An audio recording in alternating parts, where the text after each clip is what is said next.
ایک دریا کنارے ایک چوہا رہتا تھا۔ چوہا ہر وقت وہاں پھدکتا رہتا تھا اور اپنا کھانا تلاش کرتا رہتا تھا۔ جہاں کھانا ملتا وہاں کھا لیتا اور کھانے کے بعد واپسی اپنی جگہ پہ آ لیتا یا پانی میں چلا جاتا۔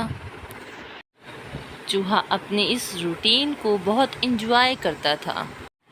اور دوسری طرف اسی دریا کے کنارے میں ایک مینڈک بھی رہائش پذیر تھا، اور مینڈک بھی اپنے کھانے کی تلاش میں نکلتا تھا، اور جب اسے کھانا مل جاتا تھا تو وہ کھانا کھانے بیٹھ جاتا تھا۔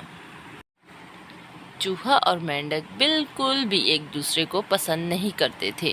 چوہا سوچتا تھا مینڈک ہر وقت ٹر ٹر کرتا رہتا ہے، کس طریقے سے میں اسے یہاں سے نکالوں؟ اور مینڈک سوچتا تھا کہ چوہا ہر وقت پھدکتا رہتا ہے، میں کیسے اسے یہاں سے نکالوں؟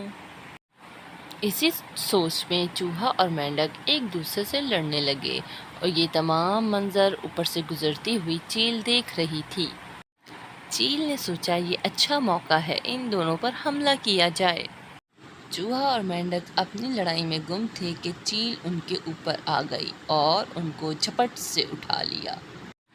ہمیں اس کہانی سے یہ سبق ملا کہ آپس کے جھگڑے میں ہمیشہ دشمن کامیاب ہو جاتا ہے۔